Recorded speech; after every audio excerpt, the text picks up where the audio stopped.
هو ايه اللي بيقدمه الاهلي ده؟ الفرقه مريضه. الفرقه محتاجه تتعالج وتجيلنا.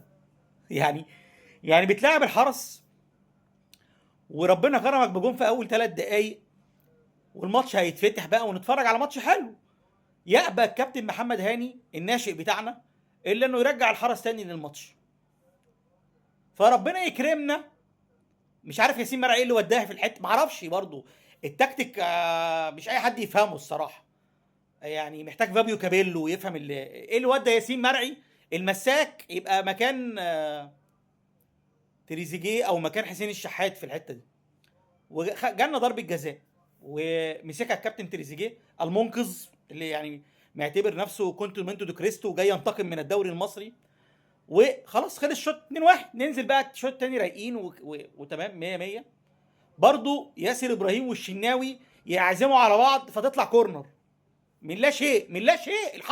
الحرس مش مهتم بالماتش، والله الحرس لو مهتم بالماتش ما نكسب ولا نتعادل. كورنر من لا شيء، جون، كرة داخله بتقول يعني ما تترمي يا مصطفى، يا مصطفى ترمي يا مصطفى، ما فيش. ثم الجون كمان جه بدري من رحمه ربنا بينا. يعني في وقت بقى، في وقت عك بقى، عك. وبقول لك الحرس مش مهتم.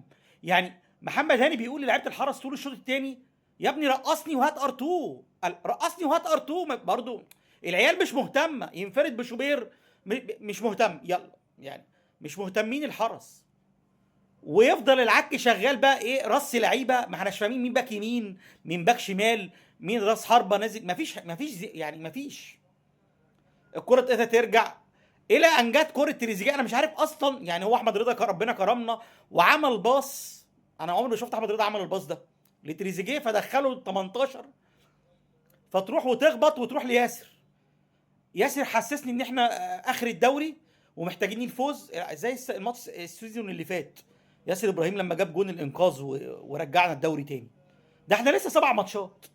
هو احنا ده الدوري كام ماتش؟ الدوري 27 جوله، لسه فاضل 20 جوله. هنفضل احنا بقى في حرقه الدم دي؟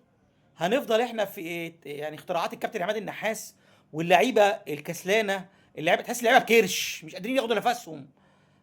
يا راجل ماتش، يا راجل ده احنا المفروض نقدم طلب ماتش تاجيل الزمالك لغايه ما نقول اي سبب، لغايه ما بيراميدز يرجع ويلعب ماتشاته. هو دي فرقه هتلاعب الزمالك؟ يعني دي فرقه هتلاعب الزمالك؟ والله لعني كاس العالم للانديه اللي احنا بنشوفه ده. من ساعه ما رحنا كاس العالم للانديه والزملكاويه بصوا لنا فيه ما شفناش خير. ما شفناش خير والله. سلام.